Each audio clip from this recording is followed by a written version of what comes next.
Now we are going to start lymph nodes and lymphatic drainage. So if you see the lymph nodes, these these are called as lymph nodes, these dark structures, which are small bean-like structures, mainly present in groups, and they are not usually not palpable. But sometimes whenever there is any infection or inflammation, then in that case we can easily palpate them and find out the cause of disease. So this is how we will find out the lymph nodes inflammation. But in normal cases, these are small bean-like structures and not palpable. So coming to different lymph nodes which are in relation to our upper limb are mainly axillary nodes. Already we discussed the axillary nodes, its different type: anterior, posterior, lateral, central, apical. So all these are the different parts of axillary lymph nodes. This we already discussed in the mammary gland anatomy. So these are the axillary nodes which are present in upper limb. And next you also have the infraclavicular nodes. They will be just below the clavicle, hence the name infraclavicular nodes. They are present in or on clavipectoral fascia along the cephalic vein.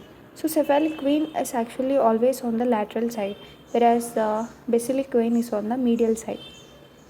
So this lateral cephalic vein, it passes through this infraclavicular nodes and mainly drain the upper part of breast and also thumb into its web. So remember, infraclavicular nodes, we can draw this, they are not present over here.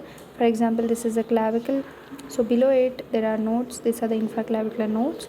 It mainly drains the thumb because the cephalic vein is coming. Cephalic vein is a lateral vein, of course, so it drains the thumb.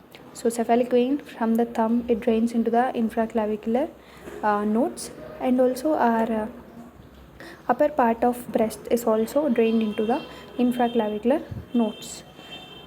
So even in axillary nodes, we know especially the anterior axillary node is most common for the drainage of lymph from the breast, right? So remember, axillary nodes, infraclavicular nodes both drain the lymph from the breast, and infraclavicular nodes have extra one to drain, that is from the cephalic vein, the thumb, and also with its web. Next, another node will be the deltopectoral web or the node. The deltopectoral node is present in deltopectoral groove, which is also along the cephalic vein, means that is also coming from the lateral side, and it's displaced node of infraclavicular side. It is nothing but it's a displaced node, because infraclavicular, below the infraclavicular only you will find this deltopectoral, so we can also say it is a displaced node of infraclavicular set, and it drains similar structures, that is nothing but again same, the thumb and the breast. So next, coming to the superficial cubital or supratrochlear. So the superficial cubital or supratrochlear will be here, because if you study the anatomy of humerus bone, you'll know where is trochlea. So just above the trochlea you'll find this superficial cubital or supratrochlear lymph nodes. They're just above the medial epicondyle. So on the medial side, this is the medial side because little finger, this is the lateral side because the thumb. So on medial side you will find this superficial cubital or supratrochlear, which is above the medial epicondyle along the basilic vein. Of course it's on medial side, means the medial side is drained by basilic vein. So it drains the ulnar side of the hand. Yeah, medial side, ulnar side, basilic side, everything is this side. Also I call it as postaxial side. Preaxial is a thumb, postaxial is a little finger side. So mainly it is present in the forearm. So superficial cubital supratrochlear is above the medial epicondyle along the basilic vein, drain the ulnar side of the hand and also forearm. So drains the ulnar side of the arm and also forearm. Next, coming to deep lymph nodes. So the deep lymph nodes are along the medial side of brachial artery. Brachial artery means of course in the arm. So they're along the medial side of brachial artery at the bifurcation of brachial artery. Deep cubital lymph nodes. So there are lymph nodes are actually divided into superficial lymph nodes, deep lymph nodes. Superficial means they are just present or superficially. Deep means they are inside. They are along the medial side of brachial artery. At the bifurcation of brachial artery, that is a deep cubital lymph node. Occasionally along arteries of forearm also they may be present. Now we'll discuss about the lymphatics, which are in turn divided into superficial lymphatics and deep lymphatics. The superficial lymphatics are much more numerous when compared with deep lymphatics. So superficial lymphatics are numerous when compared with deep lymphatics, and they mainly collect the lymph from the skin and the subcutaneous tissue. Of course, as they are superficial, they'll drain the lymph from the skin and also subcutaneous tissue. Most of them ultimately drain into axillary nodes. Axillary nodes is the most common one, except for few vessels from the medial side of forearm, which drain into superficial cubital nodes. As we already discussed, the medial side of forearm, as you can only understand it very logically, because here in the middle of the cubital fossa you'll have this supratrochlear lymph nodes or the cuboidal lymph nodes. So it's very easy for this medial side of the forearm to get drain into it rather than going all the way up to the axillary nodes. So axillary nodes only drain, they collect the lymph from the skin and subcutaneous tissue, but most of them ultimately drain into axillary nodes, except the vessels of medial side of forearm, which drain into superficial cubital nodes, and also few vessels from lateral side of forearm, which drain into the deltopectoral or infraclavicular nodes. So this is what we need to remember. Axillary node is the most common one, but the medial side of forearm goes into supratrochlear or the cubital lymph nodes, and the lateral side will go to the deltopectoral or the infraclavicular lymph nodes. The dense palmar plexus. The dense palmar plexus drains mostly into the lymph vessels on the dorsum of the hand, and so palmar plexus will drain into the dorsum on the hand on the back side. So for example, you can see this is a posterior view, so this is the dorsum of the hand. So most of this palmar plexus will drain into the dorsum of the hand. So you can see here it's mentioned dense palmar plexus. So this will come and drain into the dorsum of the hand, where this continue with the vessels of forearm, and lymph vessels of back of forearm and arm. They curve round their medial and lateral surfaces, ascend up to reach the floor of axilla. Thus, therefore, there is a vertical area of lymph shed in the middle back of forearm and arm.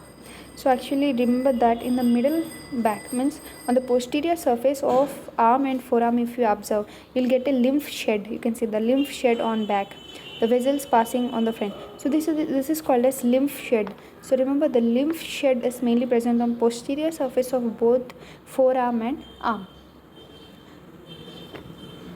So even though they are present on the posterior side, they try to come from the lateral side and medial side and come and again in turn drain into the floor of axilla, right? So now we will discuss about deep lymphatics. So we have understood superficial lymphatics, just medial side to the supratrochlear, lateral side to the deltopectoral and infraclavicular, right? Most of them go to the axillary lymph nodes, done. On the back side, posterior side, you have lymph shed, right? And this lymph shed also tries to go and drain into the floor of axilla. Now we'll discuss about the deep lymphatics. Deep lymphatics are less in number than the superficial lymphatics, and they drain the structures which are lying deep to the deep fascia. So see, they drain the structures which are deep to the deep fascia. So inside the deep fascia only, still deeper, those structures are mainly drained by deep lymphatics. So they run along the main blood vessels of the limb and end in axillary nodes. So they also end in the axillary nodes. Some of the lymph may also pass through the deep lymph nodes present along axillary vein as mentioned. So sometimes they also go towards the axillary vein. So finally, either the superficial lymph node or the deep lymph node, they drain into axillary lymph nodes. So axillary lymph nodes is a major one for the upper arm to drain all the lymph. So you can see here the lymph nodes in relation to walls of axilla. Already the same diagram we are discussed in our mammary gland anatomy. Once again, let us see, this is the anterior axillary lymph node. This is the most common lymphatic drainage for the breast, right? This is the posterior axillary lymph node. The flow, first from the anterior and posterior, they will go to the central. From the central, they will go to the lateral. From the lateral, they will go to the apical. From the apical, they will go to the supraclavicular. This is the flow of lymph, right? So here you can see the lymph nodes in relation to axillary vein. So this is the apical group. So axillary vein, because of pectoralis minor muscle, it is divided into three parts. The first part, second part, third part. So in the first part of axillary vein, you have the apical group. In the second part of axillary vein, you have anterior group. In the third part, you will find the lateral group, central group, posterior group, right? So in the lateral part, you will find all the main parts, like all the three parts, lateral, central, posterior. But in middle, only one anterior, and even in the first part, only the one apical group. So by this we have completed the lymphatic lymph nodes and lymphatic drainage, the lymph vessels. We'll also discuss the clinical anatomy now. So you can see here in the clinical anatomy, the main thing which you find is the medial cubital vein, which is mainly giving useful for giving the intravenous injections and also to take the blood, right, for the testing. So all this we mainly do in the medial cubital vein. If sometimes the medial cubital vein is missing, then we go for the basilic vein, because basilic vein is having higher efficient channels when compared with the cephalic vein. And one more thing, if you remember, the cephalic vein is on the lateral side, right? So for example, this is the medial side, this is the lateral side. Then the medial side will be our basilic vein, the lateral side will be the cephalic vein, right? So this lateral side cephalic vein is having a direct communication with the external jugular vein by means of a small vein which crosses in front of the clavicle. So in operations, especially for removal of breast, in case of breast carcinoma, the axillary lymph nodes are also removed, and it sometimes becomes necessary even to remove a segment of axillary vein also. So in these cases, the communication between the cephalic vein and the external jugular vein, so that mainly enlarges and help in drainage the blood from upper limb. So, and also in case of fracture of clavicle, right, the rupture of communicating channel may lead to formation of large hematoma, that is collection of blood. So if the clavicle is damaged, then there is a chance of formation of hematoma. And inflammation of lymph vessels is called as lymphangitis, and in acute lymphangitis, the vessels may be seen through skin as red tender streaks, so it's painful to touch. So sometimes lymphangitis is nothing but inflammation of lymph vessels, right? But sometimes in acute lymphangitis you will see this kind of red streaks, and that streaks are also so painful to touch. And inflammation of lymph nodes is called lymphadenitis. So this is very important to differentiate. If lymph vessels get inflamed, that is called lymphangitis. Angine, the names you could see vessels, right? Whereas lymph nodes get inflamed, then it is called lymphadenitis. So it may be either acute or chronic. So nodes enlarge and become palpable and also painful, right?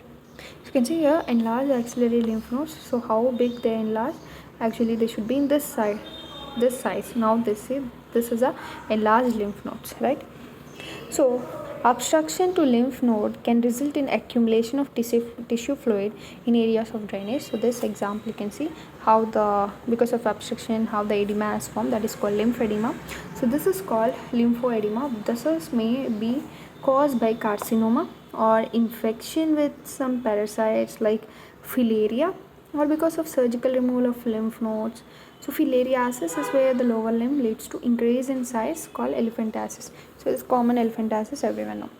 So this is like what are the clinical anatomy related to lymph, related to clavicle, right? And you can see the pain along the medial side of upper arm is due to pressure on intercostobrachial nerve, because intercostobrachial nerve supplies the medial upper side of the arm, right?